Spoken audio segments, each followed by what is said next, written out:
Hey, Steven. John, how's it going? You guys had dinner, or I guess an evening of cocktails in New York this past week. I heard Michelle McCory was there. Steven, you told me that she liked your green line meme. This one right here. A fan of the show. She's a fan of the show. Swan Signal. She watches it every week. So shout out to Michelle. Shout out, Michelle. Thanks for watching the show. We love your show too, of course. Absolutely. Here she is interviewing Steven and Vivek, and Vivek's there leaning in with the red line. I offered him my services. I offered him some advice, some free advice on a posture clinic, but I've not heard back. Well, what I was wondering when I was taking a look at this is why we're using the training wheels, bro. Like, I gotta let go of the hands. I gotta let go of the hands. Send Vivek a pair of those training wheels. Yeah, he needs them. You got to start somewhere. Anyway, how was that Swan Salon in New York? It was awesome. Yeah, it was a fantastic event. I mean, I got to say, I am thrilled to be back in Florida right now. I've been in New York for 4 days in the middle of January. So happy to be back. But it was an amazing event. I mean, great to see you, John, and everyone that came out. Just happy to be back in New York as a company and get to go up there and do some events. But, just a great conversation. Lynn Alden was one of the speakers. She gave a great interview with Tad Smith as the interviewer. Corey was also there, and Michelle, who already shouted out. I mean, just a great evening. No, it was fantastic. And for anyone who's just tuning in, the rest of this show is going to be Steven explaining reasons why Florida is better than New York, in his opinion. No, I'm kidding. I mean, Steven probably could do a whole show on that. But it was fantastic. There was another smaller event that I was at on Wednesday. I got to see Lynn at that event. So seeing Lynn twice in 2 days for 2 Bitcoin events was fantastic. Like you said, she did a great interview with Tad Smith. They got into a lot of stuff. Like, it's always good to see that stuff in person. We'll probably rehash a little bit of it today. And then, yeah, just from the Swan company perspective, we are very happy. I am very happy that we can actually serve what has been my home state for my whole life. So that is a big deal. Yeah, we're live in New York. Important caveat that Bitcoin withdrawals are not yet live in New York. So you need to know that. So you can withdraw fiat, of course, but NYDFS is, dragging their heels. We've been trying to get live in New York for a long, long time. So you can buy Bitcoin in New York and stack it. You'll have to wait a little bit longer if you want to withdraw immediately, just to know that. But come and join us if you're ready to stack into, any kind of account. We have IRAs, we've got Swan Vault, etc. So welcome to Swan Signal Live then.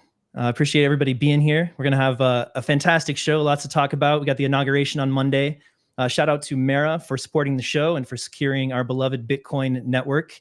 And we'll dive in with some analysis on this price action across the board, not just Bitcoin, but equity assets in general and other assets as well.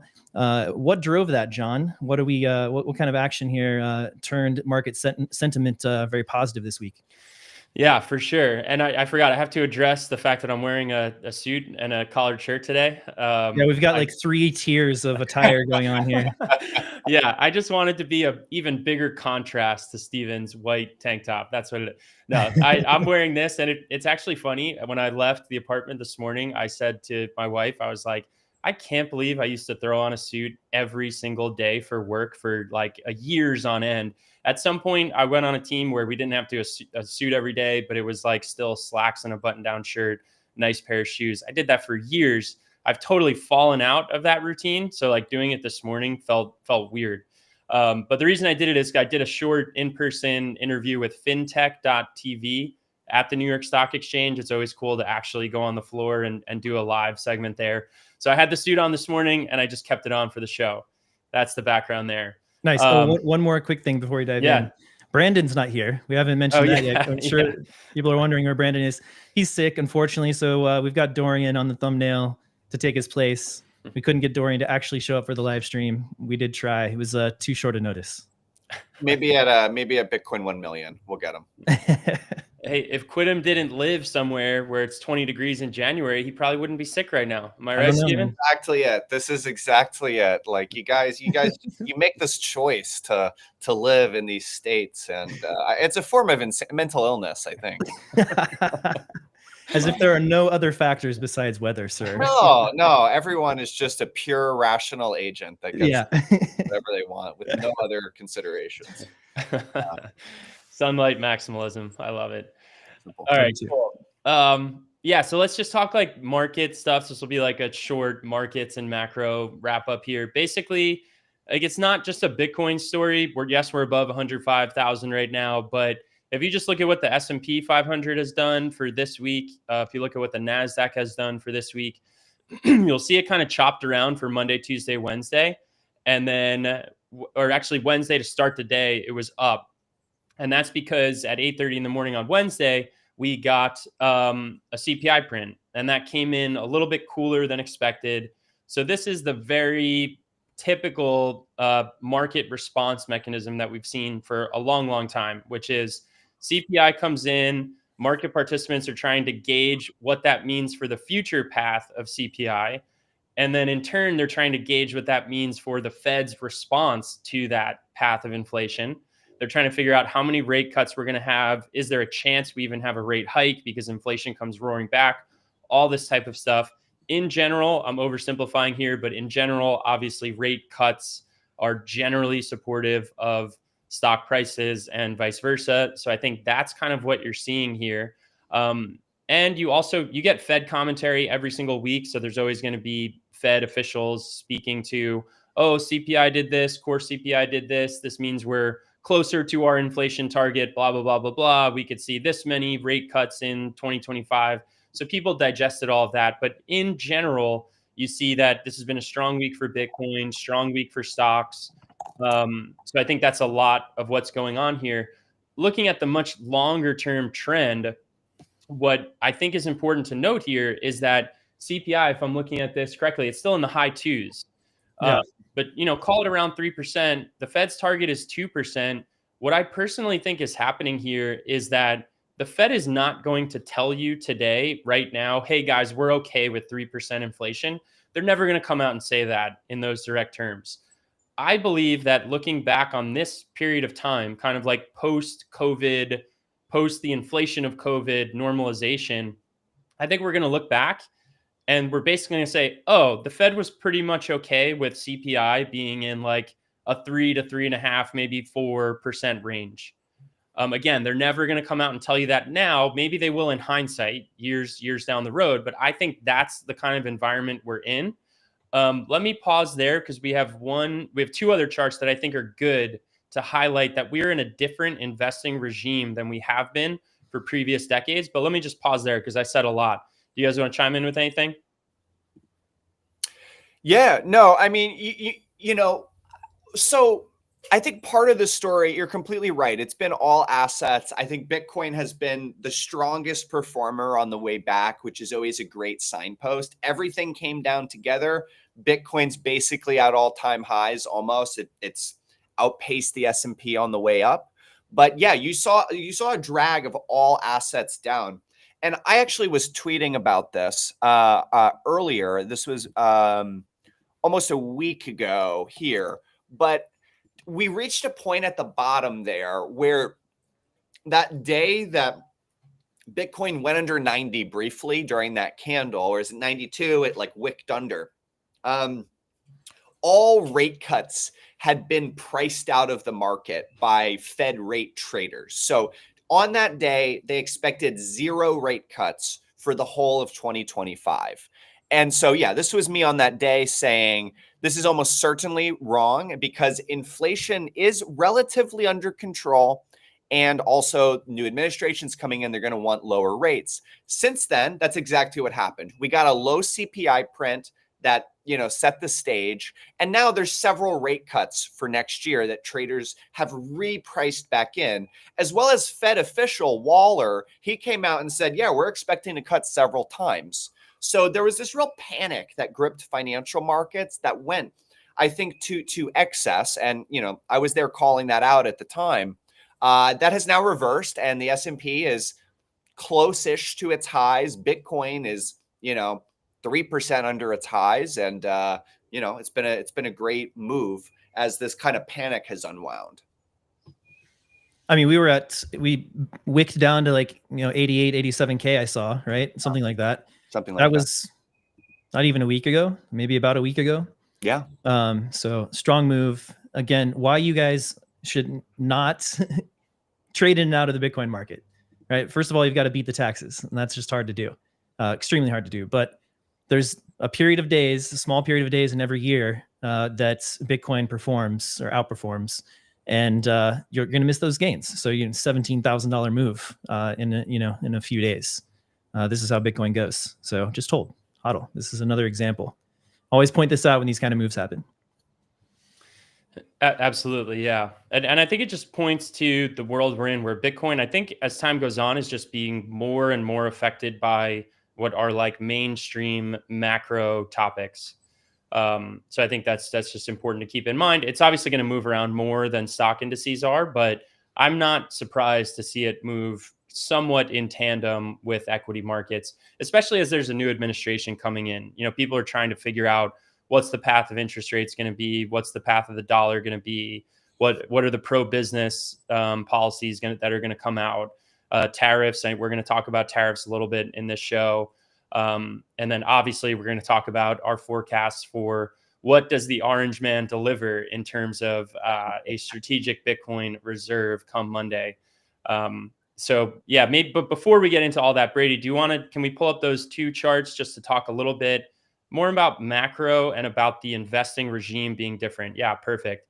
So, I mean, this chart kind of speaks for itself, but what you can see in, I guess these are 2-year intervals here. So it's like at some point in 2021, it's probably late 2021, early 2022, really when the inflation set in and interest rates started going up. This is a correlation breakdown. Like this is the epitome of a correlation breakdown.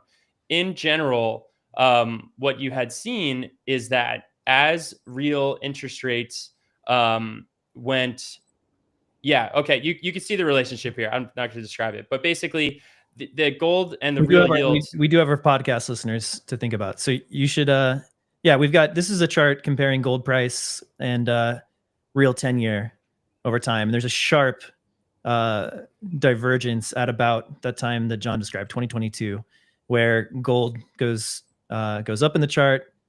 The real 10-year goes down in the chart in terms of real interest rates. Yeah, sorry. And thank you, Brady. I forgot we have plenty of podcasts. Yeah, we got some audio.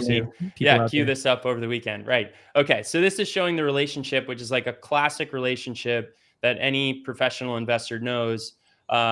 Typically, as real interest rates are rising, real interest rates here means the interest rate you can get, the chart shows the 10-year, minus whatever CPI is at that point in time. That's the real remaining interest rate. If you can get a hefty real interest rate just by owning government bonds, that makes gold relatively less attractive. That's the idea here. Real interest rates go up, and you can see if you do tune in on video, you can see the right side of this is inverted. They decided to show the relationship that way. But basically, real yield goes up, price of gold goes down for the reasons I mentioned. This has now changed. So basically, you're seeing the real yield is going up on the 10-year, but the price of gold is also going up. So that's the correlation breakdown. And I think what people are realizing is that bonds are not the safe haven store of value asset that they generally were from, call it 1980 until COVID.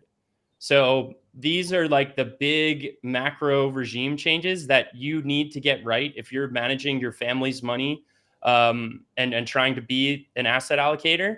This is a huge trend to be on the lookout for. Yeah, so much of these relationships have stopped working, and I think there's two types of participants in financial markets today: people who understand we are in a different regime, and people who are still clinging to these simplistic models that were developed and worked, from the 80s to the 2000s. But bonds go down as stocks go down. There's no protection being caused. Like you said, the relationship between gold price and real interest rates has broken. And I think part of it is we just find ourselves, this is the store of value problem. We're living through a transition in financial markets where people are realizing there is no safe collateral, and they're having to, in order to manage money, they have to take more risk than what they might want to. And so these are these constant flows into risk assets. This is why, valuations have expanded in public markets. This is why Tesla is trading so high. This is why Palantir is trading so high. Like, it's just money is rotating into whatever it can to preserve its value and grow, because the kind of underpinning of the system has stopped functioning the way it's supposed to. And I think the really sharp people realize that this is going to continue. This is not turning around anytime soon.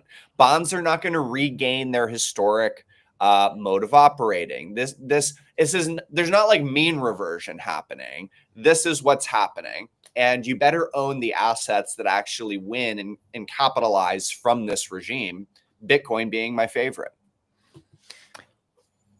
Brady, I think that brings us perfectly to the next chart, which is originally a Luke Roman tweet. The chart comes from Credit Suisse and some other people there. But to Steven's point, like this, there are some trades that are a revert to the mean trade. Like that's a type of thing you see in investing for sure. Our view here is that this is not a revert to the mean trade. And just to be clear, there's professional investors who manage trillions of dollars at large asset managers who thought bonds in 2024 would be a revert to the mean trade. There's some people late 2023, they said bonds are going to do well in 2024 because they got killed the year prior. It's going to be a revert to the mean type of thing. Obviously, they had more of a thesis like that, but at this point, they were incorrect about it in 2024. So the reason I showed this is just because you can look that there are these periods of time. They broke it into 40, 50-year periods where 1900 to 1950 and then 1950 to 1981, bonds were annualized a negative real return asset.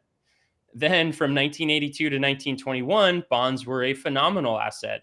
Not surprisingly, that's when the 60-40 portfolio became a staple for everyone, the trustworthy 60-40 portfolio. 2022, in our view, as you're hearing from us, completely changed that.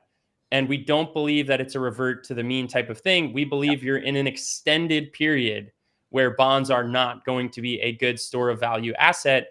And we also believe that the market as a whole is in the very, very early stages of figuring that out. Exactly. Yeah. I mean, and I think the people that have been betting on the mean reversion trade have gotten slaughtered. They've gotten absolutely slaughtered in this period where, things are changing. And I think there's many reasons to believe that it's just a new regime that we find ourselves in. So to me, all of this is exactly what you'd expect as Bitcoin marches up that adoption curve from kind of a speculative store of value into an established store of value, right? Much more trusted than the store value that we've been using for 40 years, right? And that sort of shift seems to be happening as part of this narrative right now. And yeah, so at some point, the 60-40 portfolio should replace bonds with Bitcoin, in my opinion, or for the most part. You could see that happening. I mean, we have a technology now that is carrying the mantle or picking up the mantle of a store of value for the this new world that we're living in now, a digital store of value. So it would make sense that if we're using bonds as sort of our store of value, risk-free, quote unquote, rate of return, et cetera, that we'd be moving to something like a fixed supply asset like Bitcoin to provide that counter stability to more speculative assets. So it's that shift from Bitcoin being this very risky, possibly extremely high payoff bet to a sure thing to store your value and rely upon, and it's happening. I was talking to a friend of mine who's a macro trader that's worked at some of the top funds in the world, very sophisticated guy, and we were talking about Bitcoin, and I always talking to him about Bitcoin. He likes it. He likes Bitcoin. He's owned Bitcoin. But I was talking to him about, this year to come, 2025. And I was saying about how I was bullish, all the reasons I was bullish. And his response to me is And this is a guy who doesn't normally like hold things. Like he trades macro. So he's in and out of positions. He's not looking for like long-term holds. That's not his style, which is fine. That's how people manage different funds. But he said to me, he's like, I usually don't hold, assets, but I feel like Bitcoin for this next year is something you just sit on. It's very hard to imagine there being many circumstances where it just goes down materially in the first year of this administration. And I think that's right. I think the risk reward is it's the best it's ever been, right? Like there's so many tailwinds for this asset. And I think this recent 2 weeks, 3 weeks of performance has shown you that even as markets had a pretty nasty correction, like a pretty material correction in the S&P, it was down 5% from the top. And that's something for the index. Bitcoin never really went below 90K. It's been very minimal time, even below 95. It was really it would bounce back every time it did. And, as soon as that kind of pressure let up, it's over 105. You can see the optimism and the bid that is just structurally there in this market. And I feel like that brings us to, what do we expect for next week? Because in the ways that Bitcoin is being affected by things like inflation, CPI, Fed policy, all that stuff, what Bitcoin has much more idiosyncratic to Bitcoin that, stocks and the NASDAQ does not have is what is the US government potentially going to do next week? You could potentially be seeing some people positioning ahead of that. You guys tell me if you want to get into this now, but it is interesting that today markets are open, ETFs are open, banks are open. Not going to be the case on Monday, which is also Inauguration Day. Yeah.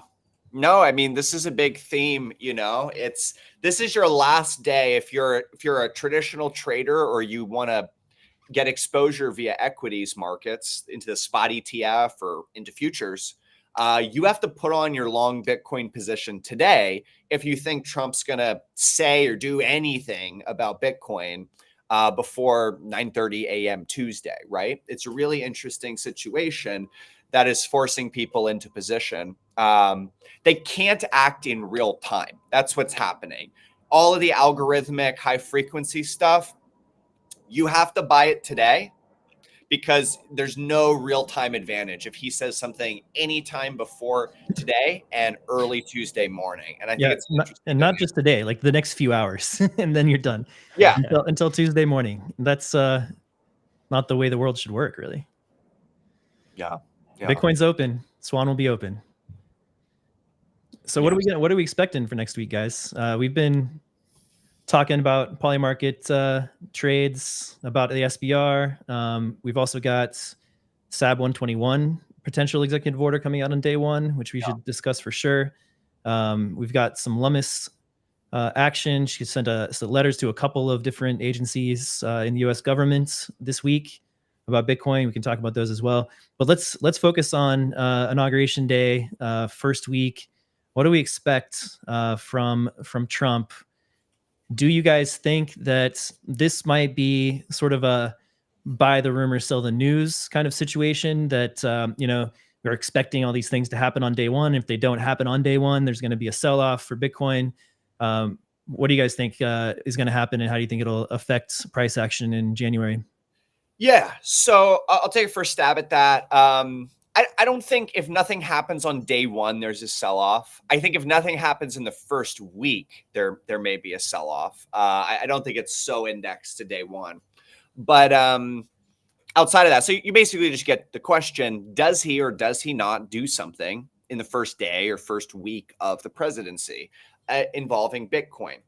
I'm a very strong buyer of this idea. I think almost certainly there are things which are done. I'm being vague there. There will be statements, there will be executive orders, there will be policy. I think something along this lines happens. Now, will it be the SBR? The way I think of it currently is I would say I'm very confident there will be something resembling the stockpile. So I think that's like a 90% odds that he's going to draw a circle around the existing coins, probably minus the Bitfinex coins, and say, we're keeping these. That's low-hanging fruit. I see little reason he won't do that. Now, whether he adds to that with some sort of discussion, order, or otherwise of purchasing, I'm still a buyer of that. Probably something like 65-35 odds. So it's more uncertain, but I still think it's more likely than not that there is some sort of purchasing discussion. That can take a lot of different forms.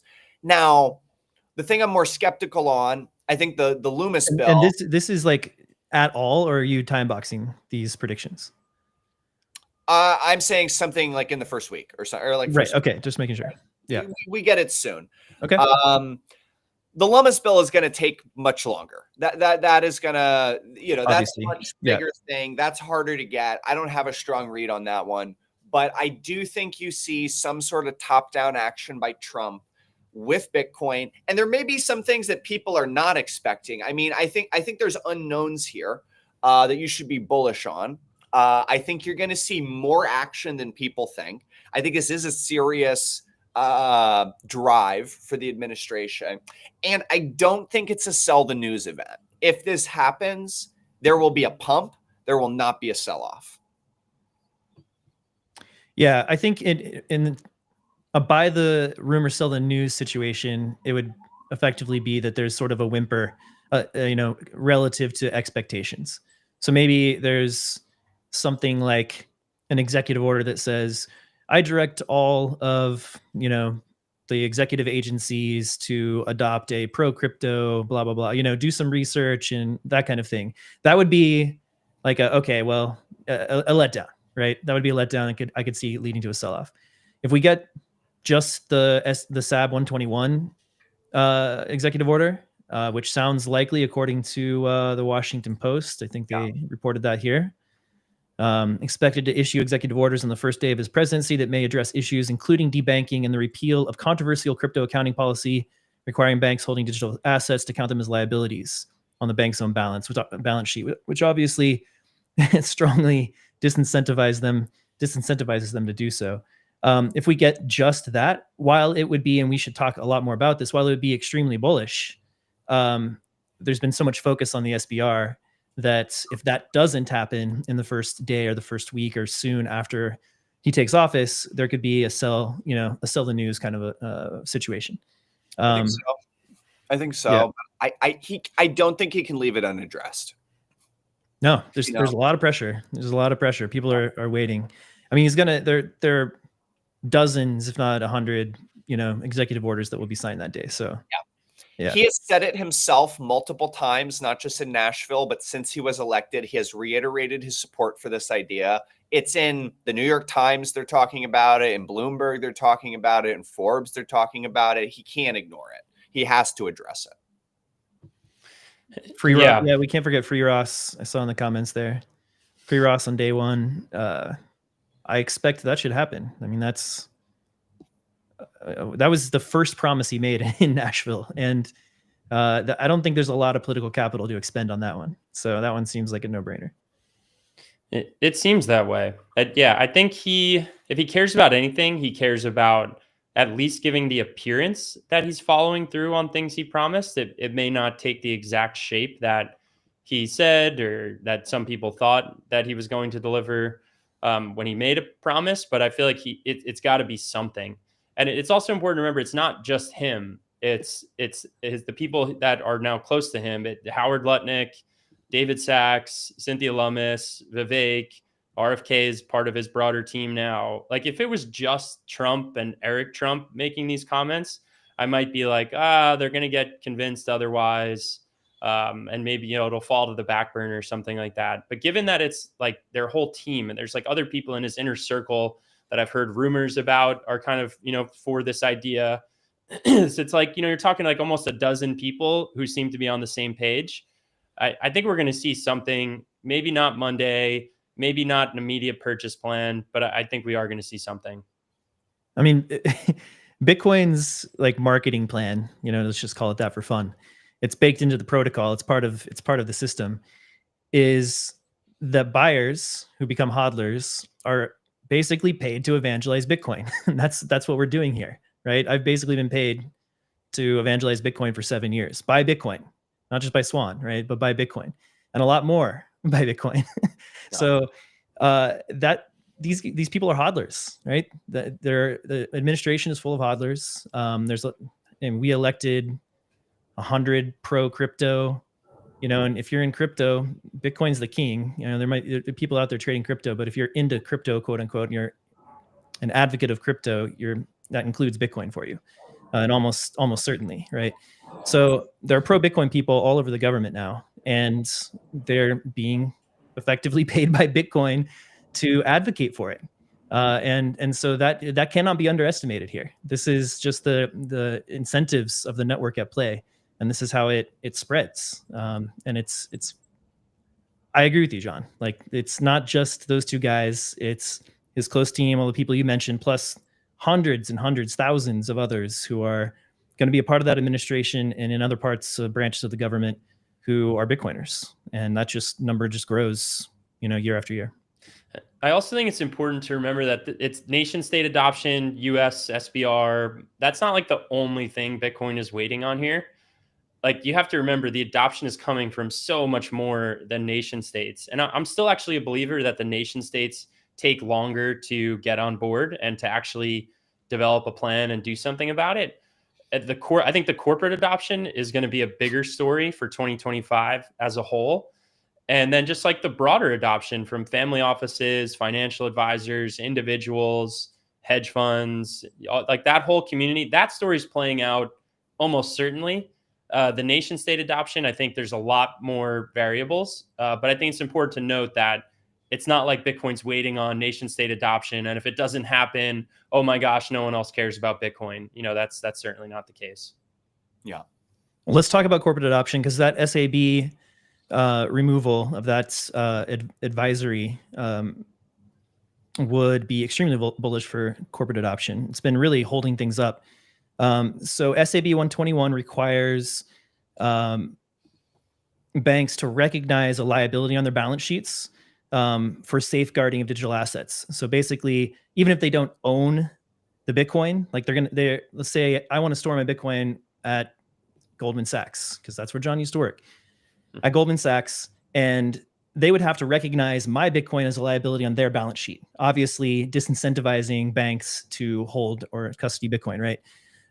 It messes up their whole capital requirements and risk metrics and all that stuff. So they're not going to do that. This would basically not lift that requirement, allowing banks to offer custody services under existing frameworks, right? Existing custodial frameworks, which all the corporations are familiar with and comfortable with. So it'll ease all of those barriers and really just open the floodgates for corporate Bitcoin adoption. So that is a huge deal. And we've been talking a lot about SBR, and that is also a massive deal because that could set off a nation state hodl FOMO. But this just opens the door for corporates to come in because the accounting requirements and, companies like MicroStrategy who have been dealing with this, they've been operating despite all of these SAB 121, and it's possible. It's just onerous. So now with this lifted, companies would be able to just operate normally as they would be interacting with a bank. And so it just makes things so much easier. And I think we can see hundreds, thousands of companies starting to add Bitcoin to their balance sheets, custodying it with their already existing banking partners and their already existing systems. So that's the impact there. Absolutely. It's a big deal, and I think there's a lot of these items like the SAB 121 repeal.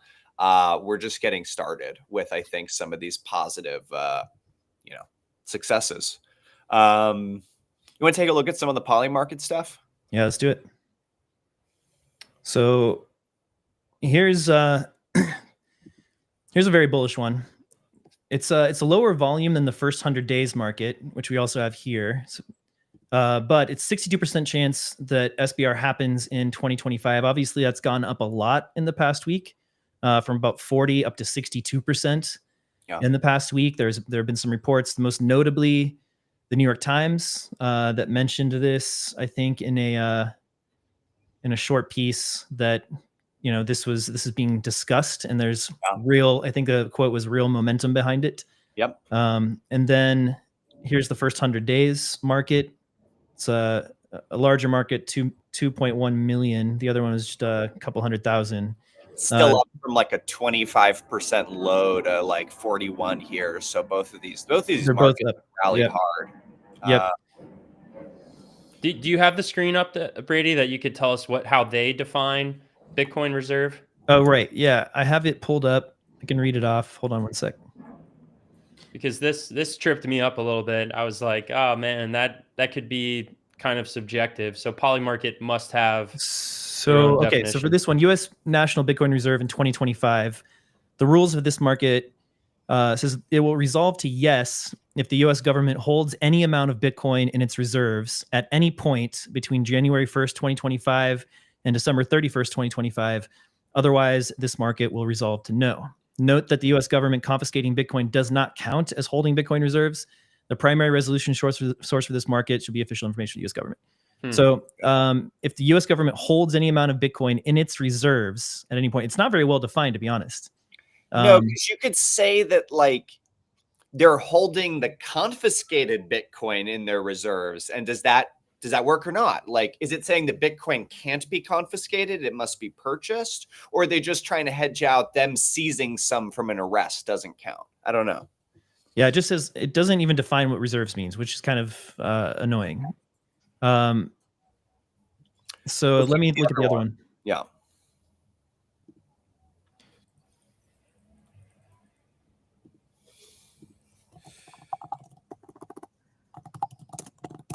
right. I've got it. It's again the same. It's the same exact text. Same exact text, except first 100 days. Except it's the whole year. Yeah. It sounds like they're going to lean pretty heavily on what the U.S. calls it themselves. Yeah. In any sort of announcement. Yeah. Yeah. Interesting.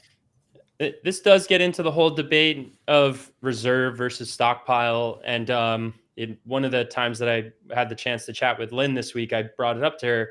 I was just like, where do you come down on this debate of reserve versus stockpile?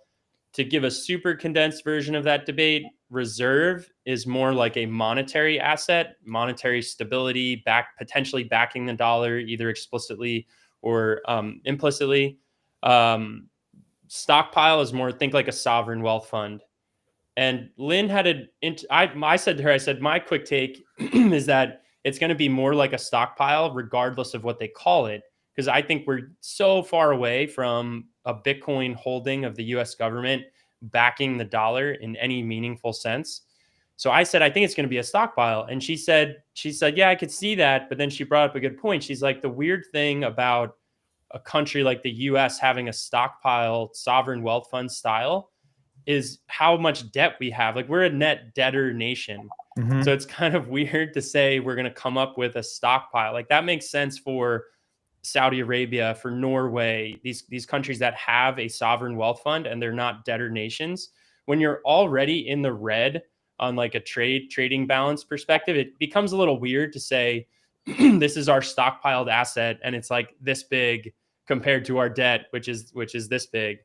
Right. Anyway, I thought it was an interesting point that Lynn made. I mean, I actually had the same thought. If we hold $100 billion in Bitcoin, it's like a rounding error on our interest payments or something like that. Yeah, go ahead. That's the thing, though. And I actually had this conversation with Lynn at the event too, and a few other people. Is like, there's this needle you need to thread here. They cannot be seen as coming out and saying they're doing the SBR to stabilize the dollar. Right, which is not that. And some people are saying, well, anything they do will be seen as that way. I disagree. It's how you size. We don't hold gold or oil to stabilize the dollar. Yeah, it's how you size it. It's what you say. $10 billion, $20 billion is a rounding error on the US dollar market. It's not going to be seen as like the US. Like, some people are arguing that, like, oh, they won't do it because it'll cause chaos. I don't agree. $20 billion, it doesn't matter. But you do run into this theme that you have to navigate. Yeah, I don't think the US buying Bitcoin, like, could possibly or should ever have anything to do with shoring up the dollar, right? That's just not going to happen. We're not at that point. Bitcoin's not big enough. No. But it is a strategic investment. It's a strategic asset. It has become a geopolitically strategic asset, like oil, like gold. Even though gold isn't, doesn't back money anymore, it's still a strategically important asset in the world.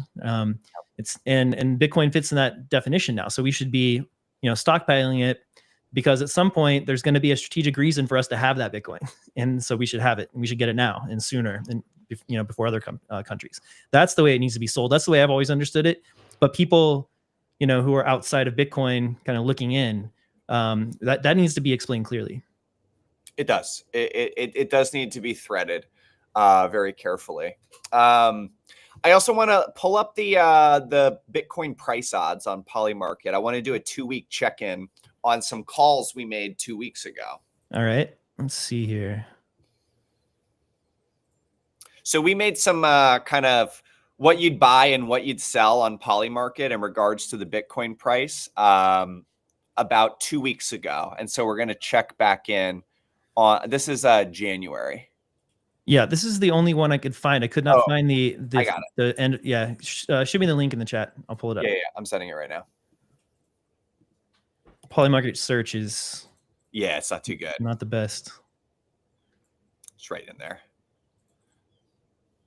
All right, I'll pull it up while you get us but started. We made some calls on, this was like, we talked about, what's the peak price? What's the highest price Bitcoin hits? So this is, I think, the live information, right? Yeah, that's what we're looking at here. And so compared to when we made the initial, I want to pull up the initial too. Give me 1 sec of where it was 2 weeks ago.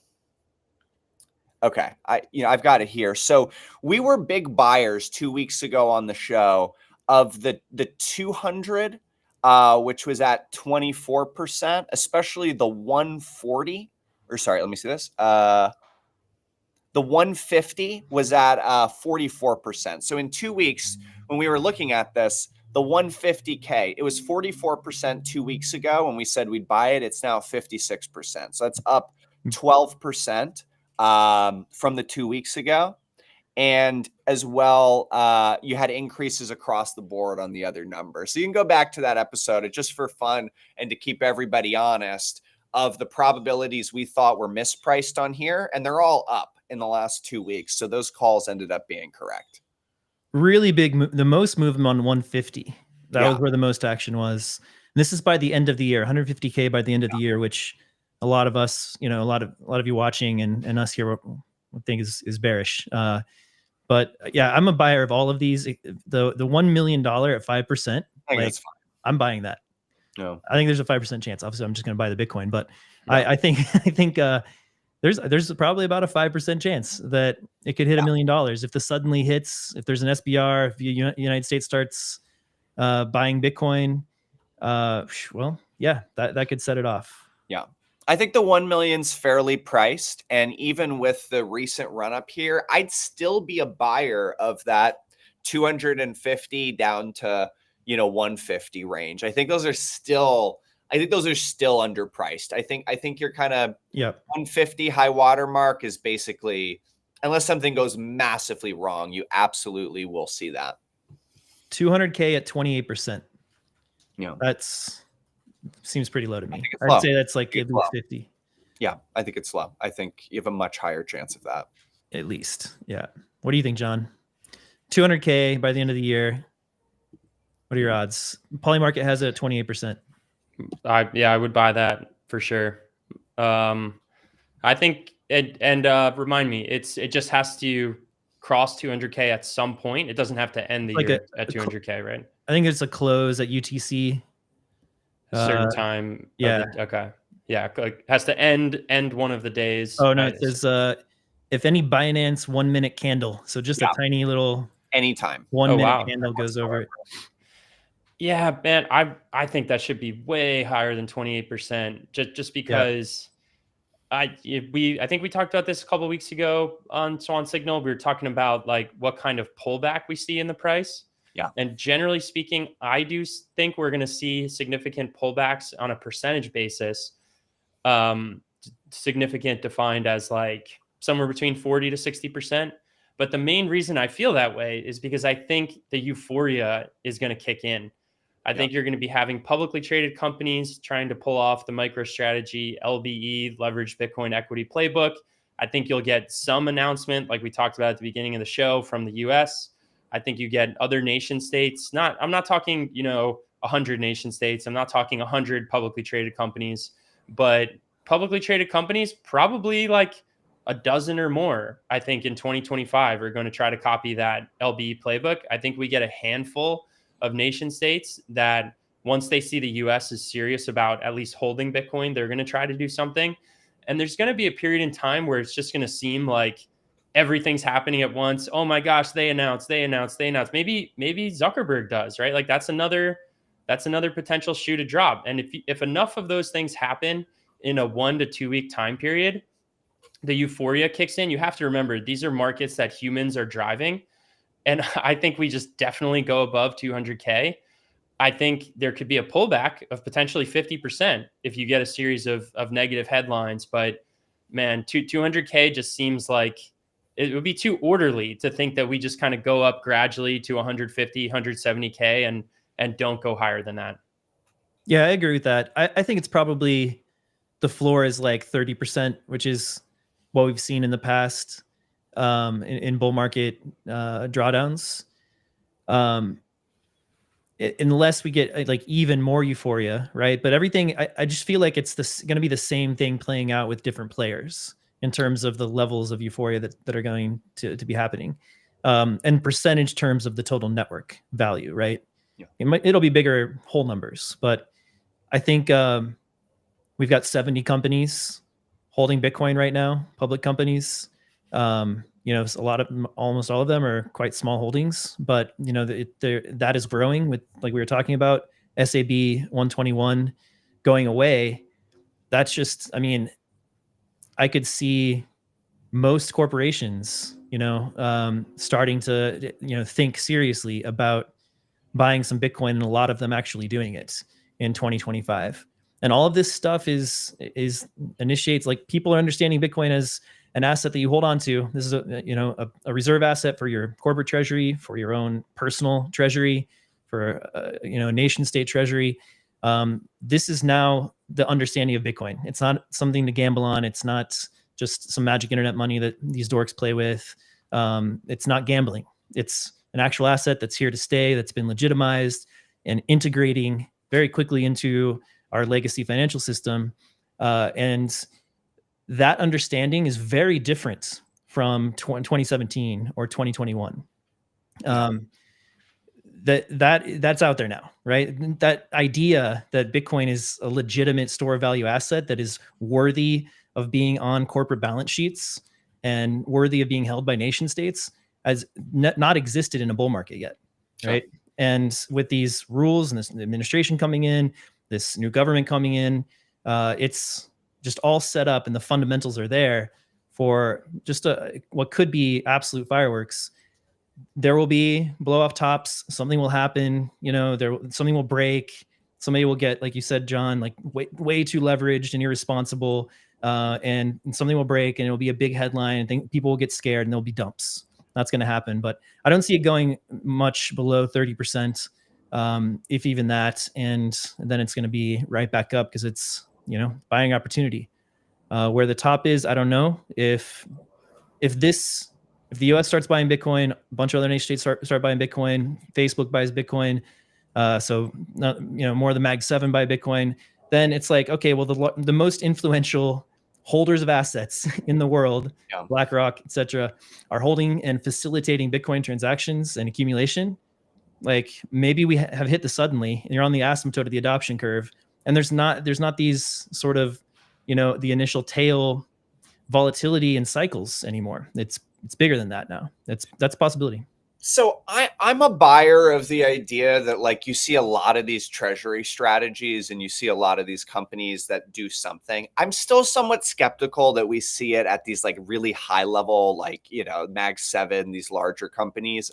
I don't, because it's not just like the viability of the strategy, but it's also when you're winning and you're winning in a big way, like, do you need it? I don't know. Maybe they will, but there's a way in which they don't need it. But that being said, I don't disagree on the corporate But adoption. their cash is burning a hole, literally burning a hole in their balance sheet. Do you care? Do you care? I don't know.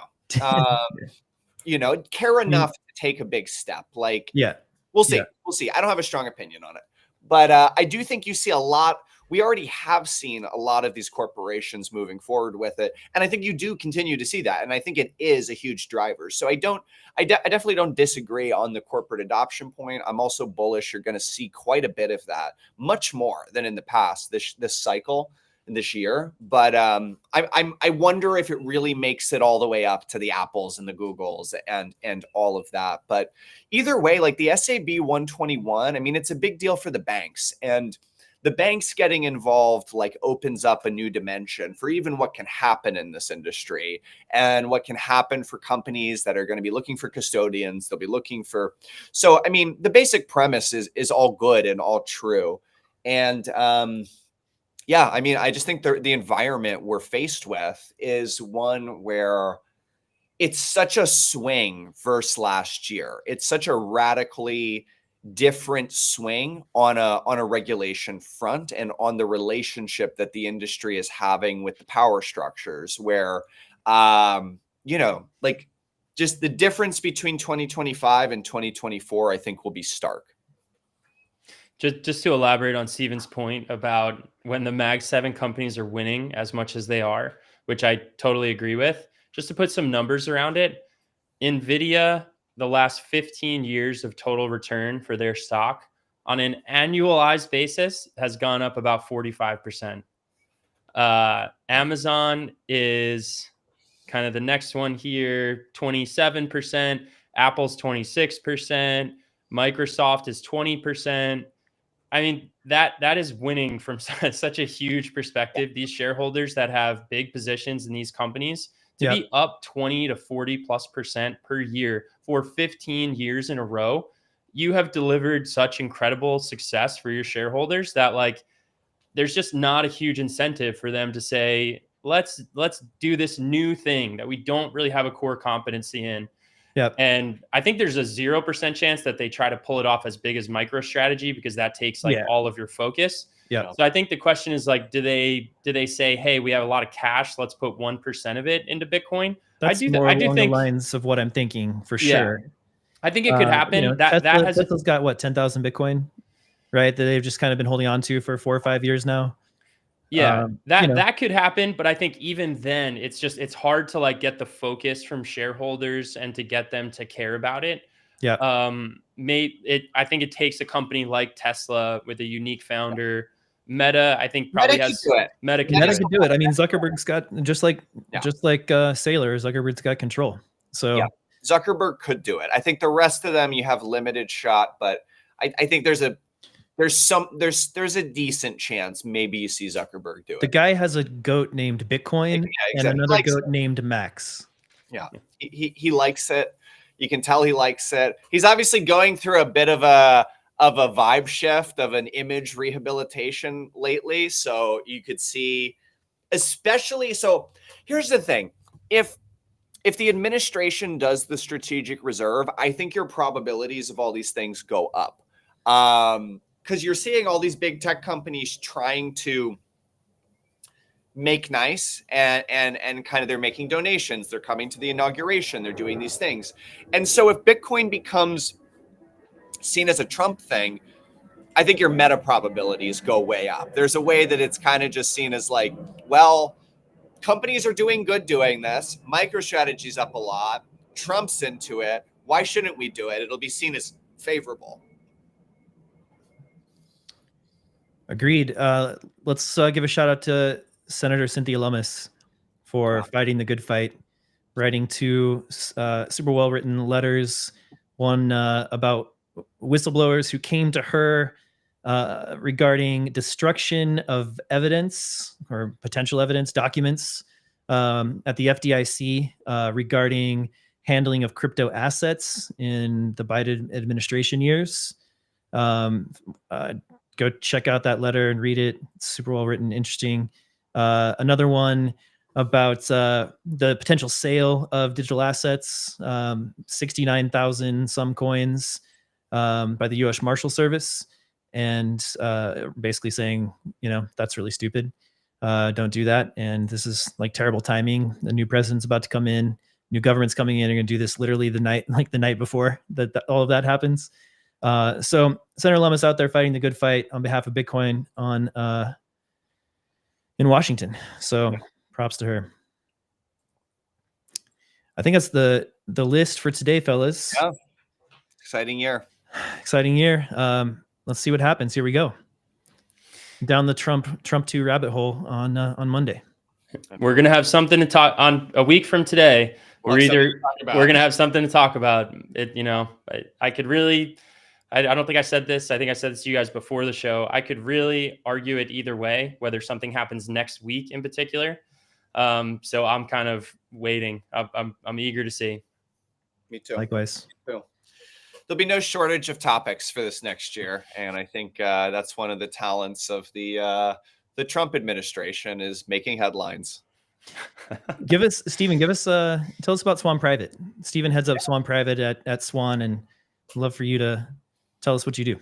Absolutely. Yeah. No, I've run the Swan private client team since the onset, since we started it in 21. It's our concierge offering for high net worth investors. And I mean, it's been a great journey, just building a more human and a more hands-on way for investors to, have a relationship with the company they're doing business with and have, resources that can help them with Bitcoin. So with Swan Private, every private client, they're getting a dedicated account advisor, someone you can pick up the phone and call, someone that can, help walk you through any challenges, custodies, question on the market. So, I mean, this is a service we've done for going on about 4 years, and it's been so well received. Go to swan.com/private if you want to check it out. But yeah, it's been a pleasure working with everybody. Yeah, John's on the Swan Private team and MD as well. Just rave reviews from our Swan Private clients. It's swan.com/private.